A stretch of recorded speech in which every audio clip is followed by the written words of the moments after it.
Episode की शुरुआत में माबूजी सबसे चिल्लाकर कहता है कि कोई भी अपनी जगह पर खड़े मत होना, नहीं तो वो स्टैचू हम पर वापस हमला कर देगा। सब लोग माबूजी की बात मानते हैं और कोई भी अपनी जगह से नहीं हिलता। मिज़ुकी कुछ ज्यादा ही डर जाती है और अपनी आंखें भी नहीं खोल पाती। फिर माबूची शन से कहता है कि जो लोग अपनी जगह से हिले सिर्फ वही लोग मारे गए, और जिनने तुम्हारी बात मानी और नीचे झुके बस वही जिंदा बचे हैं। फिर शन माबूची के हाथ को देखता है जो आधा कट चुका है और खून बहने से रोकने के लिए उसकी मदद करता है। फिर वो शन से उस बड़े स्टैचू की रैंक के बारे में पूछता है। शन कहता है उसे नहीं पता, वो कभी डी रैंक से ऊपर रेड्स में गया ही नहीं। माबूची बताता है उसके हिसाब से यह जगह और यह बड़ा स्टैचू एस रैंक के हैं। फिर वो टेम्पल के 3 कमांड्स के बारे में कहता है और अगर वो उन कमांड्स को फॉलो नहीं करेंगे तो मारे जाएंगे। फिर हम शन की छोटी बहन को देखते हैं जिससे उसकी फ्रेंड शन के बारे में पूछ रही होती है कि वो कैसा हंटर है। फिर सीन बदलता है और हम डंजन में देखते हैं कि एक हंटर कहता है कि मैं ऐसे नहीं मर सकता, मैंने फाइनली एक बड़ी गिल्ड ज्वाइन करी है। फिर वो हंटर वहां से भागने के लिए तैयार हो जाता है। शन उससे हिलने को मना करता है पर वो हंटर कुछ नहीं सुनता और कहता है कि वो अपनी स्पीड पर भरोसा करता है और एक झटके में ही वो इस गेट से बाहर निकल जाएगा। फिर वो हंटर दरवाजे से बाहर निकलने के लिए जंप करता है पर वो बड़े वाले स्टैचू के हमले से नहीं बच पाता और मारा जाता है। यह देख शन कहता है कि यह हमें कभी भी मार सकते हैं, तो अभी तक हमें इनने जिंदा क्यों रखा है। फिर शन समझ जाता है कि जब भी कोई दरवाजे के पास जाता है तो गार्ड स्टैचू उस पर हमला करता है, और जब कोई अपनी जगह से हिलता है तो बड़ा वाला स्टैचू लेजर बीम से उसे मार देता है। उसे समझ में आ जाता है कि उस कमरे में कुछ नियम यानी कमांड्स हैं जो वहां सबको मानने पड़ेंगे। फिर शन माबूजी से कहता है कि इस डंजन के अंदर एक रूल है और नीचे झुकते हुए बड़े स्टैचू की तरफ जाने लगता है। माबूची शन की आंखों में देखकर समझ जाता है कि यह आंखें उसकी है जो मरना नहीं बल्कि जीना चाहता है। फिर शन स्टैचू की तरफ आगे बढ़ता है और वो स्टैचू भी शन को ही देख रहा होता है। शन को समझ आ जाता है कि स्टैचू जब हमला करता है तब हम खड़े होने वाले होते हैं, और कहता है कि वो पहले कमांड का मतलब समझ गया है। फिर शन चिल्लाकर सबको कहता है कि स्टैचू के सामने झुक जाओ। माबूजी फिर शन से पूछता है कि क्या तुम्हें समझ आ गया है। शन कहता है कि अगर हम इस स्टैचू के सामने झुक जाएंगे तो यह हम पर हमला नहीं करेगा, और कहता है कि वर्शिप द लॉर्ड जो कि पहला कमांड है, उसका मतलब है कि हमें इस स्टैचू के सामने झुकना होगा। बाकी सब लोगों के पास कोई और रास्ता नहीं होता, इसलिए वो शन की बात सुनकर उस स्टैचू के सामने झुक जाते हैं। पर जैसे ही सब लोग स्टैचू के सामने झुक जाते हैं, वो स्टैचू अपना एक्सप्रेशन बदल लेता है और हंसने लगता है। सारे लोग ऐसी हंसी देख डर जाते हैं। फिर होगा माशिमा से कहता है कि यह स्टैचू अब हमारे ऊपर हमला नहीं कर रहा है, और इसका मतलब है कि अब हमारी जान बच गई है। और फिर वो अपनी जगह पर खड़ा हो जाता है। उसको देख बाकी लोग भी समझने लगते हैं कि अब हमारी जान बच गई है और अब हम यहाँ से जा सकेंगे, और वो लोग भी स्टैचू के सामने वापस खड़े हो जाते हैं। शन चिल्लाकर सबसे मना करता है कि अभी कोई भी खड़ा ना हो, पर तभी वो स्टैचू हिलने लगता है और फिर खड़ा हो जाता है। सारे लोग उस स्टैचू को खड़ा देख डर जाते और उन्हें समझ नहीं आता कि अब क्या करना चाहिए। माबूची शन से पूछता है कि क्या तुम्हारे पास कोई प्लान है इस सिचुएशन से बचने के लिए। शन फिर सबसे कहता है कि पहले कमांड में हमें इस स्टैचू को वर्शिप करना था, यानी इसकी पूजा करनी थी, और दूसरा कमांड प्रेज द लॉर्ड है, तो इसका मतलब है कि हमें अब इस स्टैचू की तारीफ करनी होगी और हो सकता है कि फिर हम सब बच जाए। फिर एक हंटर कहता है कि मैं चर्च का हिस्सा था तो मैं आसानी से इस स्टैचू को प्रेस यानी उसकी तारीफ कर सकता हूँ। फिर वो एक प्रेयर गाने लगता है। बाकी लोगों को लगता है कि प्रेयर का असर हो रहा है और स्टैचू अब धीरे धीरे मूव कर रहा है, पर शन को समझ आ जाता है कि वो हंटर किसी दूसरे गॉड की प्रेयर गा रहा है और इस स्टैचू को प्रेस नहीं कर रहा है। तभी वो स्टैचू इस हंटर को अपने पैरों से कुचल देता है। यह देख सारे लोग शॉक हो जाते हैं और उस स्टैचू से बचकर भागने लगते हैं। वो स्टैचू एक एक कर लोगों को अपने पैरों से कुचल कर मार रहा होता है और फिर शन सबसे अलग अलग रहने को कहता है, पर वो मिजुकी को अपने साथ ले जाता है। फिर हम कुगा को भागते हुए देखते हैं, जो कहता है कि वो यहाँ नहीं मर सकता है और याद करता है कि उसकी वाइफ ने उसे हंटर बनने जैसा खतरनाक काम छोड़ने को कहा था, पर वो अपने बच्चों के लिए पैसे कमाना चाहता था, इसलिए वो इस रेड में आज आया था। फिर वो एक जगह खड़ा हो जाता है, पर तभी माशिमा उसे चिल्ला कर कहता है कि तुम्हारे पीछे देखो, पर कुगा पीछे मुड़े उससे पहले ही एक स्टैचू उसे मार देता है। फिर शन स्टैचूज की तरफ देखता और कहता है कि किसी के पास तलवार, किसी के पास कुल्हाड़ी और किसी के पास इंस्ट्रूमेंट्स है। हमें क्या करना चाहिए, और हम यहाँ से भाग भी नहीं सकते। फिर शन सोचता है कि हम जब गार्ड्स के पास जाते हैं तभी वो हम पर अटैक करते हैं, तो क्या यह स्टैचूज जिनके पास इंस्ट्रूमेंट्स है वो भी हम पर अटैक करेंगे जब हम उनके पास जाएंगे। शन समझ जाता है कि इंस्ट्रूमेंट्स वाले स्टैचूज हम पर अटैक नहीं करेंगे और हमें उन स्टैचूज से दूर रहना है जिनके पास हथियार है। फिर वो सबसे इंस्ट्रूमेंट्स वाले स्टैचूज की तरफ जाने को कहता है। जैसे ही वो लोग स्टैचूज के सामने पहुंचते हैं, वो स्टैचूज इंस्ट्रूमेंट्स बजाना चालू कर देते हैं और किसी पर अटैक नहीं करते। मशीमा भी इंस्ट्रूमेंट वाले स्टैचू के सामने जाकर बैठ जाता है। फिर वो स्टैचू इंस्ट्रूमेंट बजाने लगता है, पर माशिमा रोने लगता है क्योंकि उसका दोस्त कुगा मारा जा चुका है। शन मिजुकी के साथ एक इंस्ट्रूमेंट वाले स्टैचू के पास जाता है, पर वो स्टैचू अपना इंस्ट्रूमेंट नहीं बजाती है क्योंकि वो दो लोग होते हैं और तभी बड़ा स्टैचू उन पर हमला करने के लिए आ जाता है।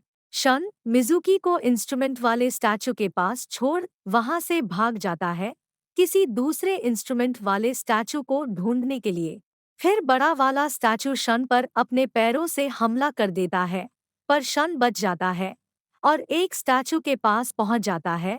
माबूची शन को चिल्लाकर बताता है कि उस स्टैचू के पास कोई म्यूजिकल इंस्ट्रूमेंट नहीं है, बल्कि एक शील्ड है। फिर वो स्टैचू शन पर हमला करता है, जिससे शन घायल हो जाता है और रेंग कर दूसरे स्टैचूज की तरफ जाने लगता है। वो कहता है कि अगर कोई गॉड है तो उसकी मदद करे और उसे म्यूजिकल इंस्ट्रूमेंट वाले स्टैचू तक पहुंचाए। तभी वो रेंगते हुए एक स्टैचू के पास पहुंच जाता है, जो म्यूजिकल इंस्ट्रूमेंट वाला स्टैचू ही होता है, और वो स्टैचू गाना गाने लगती है और उसकी जान बच जाती है। फिर सारे म्यूजिकल इंस्ट्रूमेंट वाले स्टैचूज भी गाने लगते हैं और दूसरा कमांड पूरा हो जाता है, जिससे स्टैचूज अटैक करना बंद कर देते हैं। फिर मिजुकी भागकर शन के पास आती है, पर वो उसे देख रोने लगती है क्योंकि जब शन पर शील्ड वाले स्टैचू ने हमला किया था तो उसकी एक टांग टूट गई थी। मिजुकी जल्दी से उसके कटे हुए पैर के पास आ जाती है और उसे हील करना चालू कर देती है। शन कहता है कि तुम अब रुक सकती हो और इस पैर को हील करना अब इम्पॉसिबल है।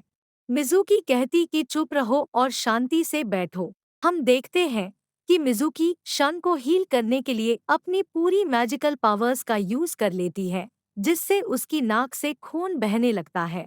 बाकी हंटर्स यह देख परेशान होते हैं कि क्या मिजुकी ठीक है, पर वो खुश होते हैं कि शन अभी भी जिंदा है। फिर माबूची कहता है कि हम यहाँ 17 लोग आए थे और अब बस 6 ही लोग बचे हैं और 2 लोग काफी ज्यादा घायल हैं। माशिमा मबूची से कहता है कि दुख की बात है कि तुम्हारा एक हाथ कट चुका है, पर इस सब के लिए जिम्मेदार भी तुम ही हो क्योंकि तुम ही हमें यहाँ लाए थे और तुम्हें सजा होगी जब हम यहाँ से बाहर निकल जाएंगे।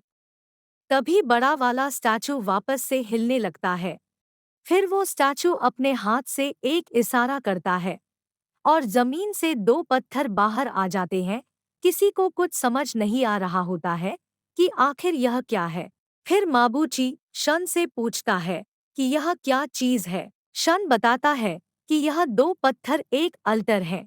शन समझाता है कि पुराने समय में इस अल्टर पर जिंदा जीवों को सैक्रिफाइस किया जाता था, यानी बलि दी जाती थी गॉड के लिए। शन कहता है कि यही तीसरा कमांड है, अपने फेथ को प्रूव करना, अपनी जान देकर। फिर माशिमा कहता है कि मैं अब सब समझ गया हूँ और हम में से किसी एक को यहाँ अपना सैक्रिफाइस करना है, यानी अपनी जान देनी है। माशिमा कहता है कि इस सब के जिम्मेदार टीम लीडर माबूची है, तो उन्हें ही अब अपने आप को सैक्रिफाइस करना होगा। माबूची अपने आप को सैक्रिफाइस करने के लिए मान जाता है और अल्टर की तरफ जाने लगता है। फिर माबूची अल्टर के पास पहुंच जाता है अपना सैक्रिफाइस देने। तभी उसके पीछे एक रेड फ्लेम जलती है, इसलिए वो शन से पूछता है कि आखिर इसका क्या मतलब है। शन कहता है कि क्या बड़े स्टैचू को कोई सैक्रिफाइस नहीं चाहिए। फिर वो दो हंटर्स की मदद से खुद भी उस अल्टर के ऊपर चला जाता है और वहां फिर तीन फ्लेम जलने लगती है। इसके बाद शन माबूची से पूछता है कि क्या बाहर से कोई हंटर्स हमें बचाने आएंगे। माबूची बताता है कि आज 7वां दिन है, तब से इस डंजन का गेट खुला है और 7वें दिन के बाद डंजन का गेट पूरी तरह से खुल जाता है और डंजन के मॉन्स्टर्स हमारी दुनिया में आ जाते हैं और आम इंसानों पर हमला करने लगते हैं और उसे डंजन ब्रेक कहा जाता है। शन यह होने से रोकना चाहता है क्योंकि बाहर उसकी खुद की फैमिली भी है। फिर हम शन की छोटी बहन को देखते हैं जो अपनी बीमार माँ से हॉस्पिटल में मिलने जाती है। फिर सीन बदलता है और शन फिर सबको उस अल्टर के ऊपर बुलाता है और कहता है कि जब तक सब इसके ऊपर नहीं आएंगे ट्रायल शुरू नहीं होगा। और फिर सब अल्टर के ऊपर आ जाते हैं और सबके हिस्से की फायर्स भी जलने लगती है। तभी वहां सर्कल में ब्लू फ्लेम्स भी जलने लगती हैं और अचानक से वहां का दरवाजा खुल जाता है। तभी एक ब्लू फ्लेम बुझ जाती है और सारे स्टैचूज हंटर्स की तरफ आगे बढ़ने लगते हैं, जिससे सारे हंटर्स डर जाते हैं। फिर एक के बाद एक ब्लू फ्लेम बुझने लगती है और वो स्टैचूज आगे बढ़ते जाते हैं। फिर शन सोचता है और उसे पता चलता है कि जितनी देर वो इन स्टैचूज पर नजर रखते हैं वो स्टैचूज नहीं हिलते, पर जैसे ही वो इन स्टैचूज से अपनी नजर हटा लेते हैं वो स्टैचूज हिलने लगते हैं और आगे बढ़ने लगते हैं। शन सबसे कहता है कि कोई भी अपनी आंखें बंद मत करो वरना वो स्टैचूज हमारी तरफ आ जाएंगे। तभी एक लड़की कुछ ज्यादा ही डर जाती है और चिल्लाने लगती है और भागकर उस गेट से बाहर चली जाती है और उसके हिस्से की फ्लेम बुझ जाती है। यह देख सब चौंक जाते हैं कि आखिर वो दरवाजे के बाहर कैसे चली गई और उसे कुछ हुआ भी नहीं। फिर माबूची और माशिमा कहते हैं कि इसका क्या मतलब है और गेट बस थोड़ा सा ही बंद क्यों हुआ है। शन सोचने लगता है कि यहाँ क्या हो रहा है और सोचता है कि क्या दरवाजे का खुलना एक ट्रैप है और क्या दरवाजे के बाहर जाकर वो मारे जाएंगे और क्या उन्हें यहाँ खड़े रहने चाहिए या उस लड़की की तरह दरवाजे से बाहर चले जाना चाहिए। तभी एक हंट कहता है कि मुझे माफ करना पर अब मैं और सहन नहीं कर सकता और वो शन को छोड़ भागकर दरवाजे से बाहर चला जाता है और उसकी रेड फ्लेम भी बुझ जाती है। फिर माशिमा कहता है कि शन मुझे कभी नहीं लगा था कि तुम जैसा एक ही रैंक हंटर हमारी इतनी ज्यादा मदद करेगा। मुझे माफ करना कि मैंने तुम्हें एक कमजोर हंटर समझा और आज जितने भी लोग यहाँ जिंदा बचे हैं वो तुम्हारी बदौलत है और मैं भी तुम्हारी वजह से ही अभी तक जिंदा हूँ, इसलिए थैंक यू। पर मेरी भी फैमिली है और मैं यहाँ मरना नहीं चाहता हूँ, तो मुझे माफ करना। यह कहकर माशिमा भी गेट से बाहर चला जाता है और एक और रेड फ्लेम बुझ जाती है और अब बस 3 लोग और 3 ही रेड फ्लेम्स बची होती है। फिर माबूची को समझ आ जाता है कि यहाँ क्या हो रहा है। वो बताता है कि जब तक इस अल्टर पर एक भी इंसान रहेगा यह दरवाज़ा बंद नहीं होगा। और वो मिज़ुकी से कहता है कि तुम शन को यहाँ से लेकर चले जाओ और बस मैं अकेला ही यहाँ रहूँगा। पर मिज़ुकी अपना पूरा मैजिक पावर यूज़ कर चुकी है, जिससे अब वो खड़ी भी नहीं हो पा रही थी। यह देख शन माबूची से कहता है कि आप मिज़ुकी को यहाँ से लेकर चले जाओ और मैं यहाँ रुक जाऊँगा क्योंकि मेरा एक पैर टूट चुका है और अब मैं चल भी नहीं पाऊँगा। मिज़ुकी चिल्लाकर शन से कहती है कि मैं यहाँ रुक जाऊंगी पर तुम चले जाओ। शन मिज़ुकी से कहता है कि मैंने साथ डिनर करने का प्रॉमिस किया था ना, इसलिए पहले तुम खा लेना और बाद में मैं तुम्हें ज्वाइन कर लूंगा, और उसे अपना मैजिकल कोड दे देता है पेमेंट के लिए। माबूची मिज़ुकी को बेहोश कर वहां से ले जाता है और आखिर में बस शन ही अकेला वहां बचता है। फिर शन कहता है कि शुक्र है कि बाकी सब बाहर चले गए। तभी सारे स्टैचूज उसकी तरफ आने लगते हैं। फिर शन को एक तलवार मिलती है, जिसे उठा वो कहता है कि कम से कम मैं एक मॉन्स्टर को तो मारूंगा ही। इसके बाद फिर सारे स्टैचूज एक के बाद एक शन पर हमले करते जाते हैं। शन लगभग बेहोश ही होने वाला होता है, पर तभी एक स्टैचू भाले से शन पर हमला करता है और उसे ऊपर उठा लेता है, फिर अल्टर पर पटक देता है। शन कह रहा होता है कि उसे अभी नहीं मरना, उसकी भी फैमिली है।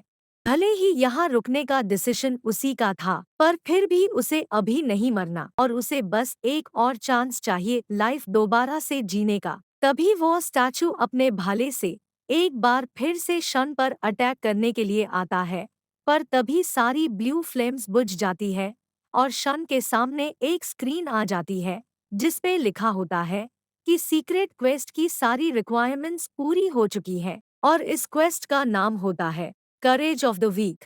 स्क्रीन पर आता है कि तुमने प्लेयर बनने का मौका हासिल किया है और आपके पास बस 2 ही सेकंड्स बचे हैं मरने से पहले इस मौके को एक्सेप्ट करने के लिए।